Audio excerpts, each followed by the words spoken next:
12ই ফেব্রুয়ারি নির্বাচন সুষ্ঠু হতে হবে। নির্বাচন সুষ্ঠু হওয়া ছাড়া এর কোনো বিকল্প নাই। অন্য কোনো প্ল্যান কাজে দিবে না। নির্বাচন সুষ্ঠু হওয়ার জন্য নির্বাচন কমিশনকে নিরপেক্ষ আচরণ করতে হবে। উভয় দলের জন্য, উভয় জোটের জন্য একই রকম আচরণবিধি থাকতে হবে। কোনো ধরনের বৈষম্য মেনে নেওয়া হবে না। ফলে নির্বাচন কমিশনকে স্মরণ করিয়ে দিচ্ছি, আমরা এখনো মুখে বলে যাচ্ছি, আমরা এখনো মাঠে নামি নাই। কারণ আমরা মাঠে নামবো নির্বাচনের জন্য, আমাদেরকে আন্দোলনের দিকে নামতে বাধ্য করবেন না। দ্বিতীয়ত স্মরণ করছি আমাদের ভাই শরীফ ওসমান হাদিকে। শরীফ ওসমান হাদি আধিপত্যবাদের বিরুদ্ধে, গণতন্ত্রের পক্ষে, ভোটাধিকারের পক্ষে লড়াই শুরু করেছিলেন ঢাকা ৮ আসনে। আজকে পুরো সমগ্র বাংলাদেশে এই লড়াই ছড়িয়ে গেছে। ইনসাফের লড়াই, আজাদির লড়াই, সার্বভৌমত্বের লড়াই। আমরা মনে করি আমাদের জাতীয় লড়াই শেষ হয়ে যায় নাই। বাংলাদেশের বিরুদ্ধে চক্রান্ত চলমান। আধিপত্যবাদী শক্তি, ফ্যাসিস্ট শক্তি এখনো দিল্লিতে বসে কথা বলতে পারছে, নানান ষড়যন্ত্র করতে পারছে।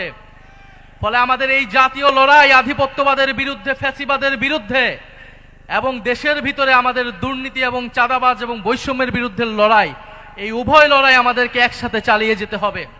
প্রিয় সংগ্রামী বন্ধুগণ, আমরা গণ অভ্যুত্থানের পরে যে আশা আকাঙ্ক্ষা নিয়ে রাজনীতি শুরু করেছিলাম, নতুন বাংলাদেশ গড়ে তোলার কাজ শুরু করেছিলাম, আমরা অনেকাংশে সেটা ব্যর্থ হয়েছি। আমাদের অনেক অসমাপ্ত কাজ রয়ে গিয়েছে। ইনশাল্লাহ এবারের নির্বাচনে 10 দলীয় নির্বাচনী ঐক্য বিপুল ভোটে জয়লাভ করে আমরা সেই অসমাপ্ত কাজ সম্পন্ন করব সবাই ঐক্যবদ্ধভাবে। কারণ আমরা ঐক্যবদ্ধ বাংলাদেশ, আমরাই বাংলাদেশ। প্রিয় সংগ্রামী বন্ধুগণ, দুই একটা কথা বলতে হয়। আমরা শুনছি বিভিন্ন কার্ড দেওয়া হবে, ফ্যামিলি কার্ড দেওয়া হবে, কৃষক কার্ড দেওয়া হবে। আমরা চাই কার্ড দেওয়া হোক, জনগণ সুবিধা পাক, কিন্তু এই কার্ড জনগণ পর্যন্ত পৌঁছাবে তো? 2000 টাকার কার্ড নিতে 1000 টাকা ঘুষ দেওয়া লাগবে না তো? তাহলে ঘুষ, চাঁদাবাজি সেটা যদি আমরা নির্মূল না করতে পারি, এই সকল সুযোগ সুবিধা কি জনগণের কাছ পর্যন্ত পৌঁছাবে? একদিকে বলা হচ্ছে কার্ড দিবে, আরেকদিকে ঋণ খেলাপিদেরকে সংসদে নিয়ে যাওয়ার চেষ্টা করা হচ্ছে, নির্বাচন কমিশনকে ব্যবহার করা হচ্ছে, আদালতকে চাপ প্রয়োগ করা হচ্ছে। ফলে এ কেমন দ্বিচারিতা?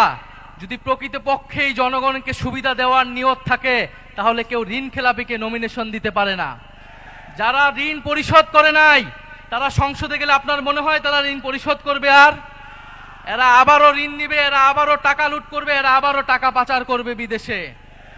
আমরা তো এই বাংলাদেশ চাই নাই। আমরা তো সেই লুটেরাদের বিরুদ্ধেই গণ অভ্যুত্থান করেছি। পরে নতুন কোন লুটেরাদের আমরা ক্ষমতায় যেতে দিব না, বাংলাদেশের জনগণ তাদেরকে ক্ষমতায় যেতে দিবে না। সংগ্রামী বন্ধুগণ, বলা হচ্ছে বস্তিবাসীকে ফ্ল্যাট দেওয়া হবে। বস্তিবাসী ফ্ল্যাট চায় নাই আমাদের কাছে, আপনাদের কাছে। বস্তিবাসী চায় নিরাপদ জীবনের নিশ্চয়তা।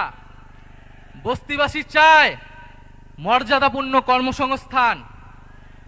বস্তিবাসীকে ঢাকা শহরে আজ পর্যন্ত যারা ফ্ল্যাট দেওয়ার অঙ্গীকার করেছে, তারা বস্তি উচ্ছেদের পরিকল্পনা করেছে।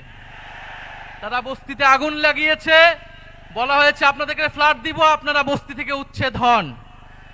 আমরা, আল্লাহ না করুক, হয়তো এই ধরনের কোনো প্ল্যান নাই।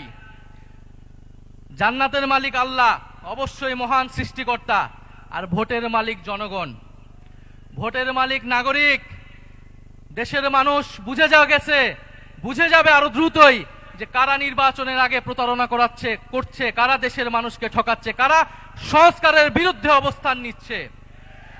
প্রিয় সংগ্রামী বন্ধুগণ, 12ই ফেব্রুয়ারি 10 দলীয় নির্বাচনী ঐক্যের সমর্থিত যার প্রার্থী রয়েছেন, যার যেখানে মার্কা রয়েছে, এই ঢাকা 15 আসনে দাঁড়িপাল্লা, অন্যান্য আসনে শাপলাকলি, রিক্সা সহ 10 দলীয় জোটের যেই মার্কাগুলো রয়েছে, আপনারা তাদেরকে জয়ী করবেন, তাদের সাথে থাকবেন।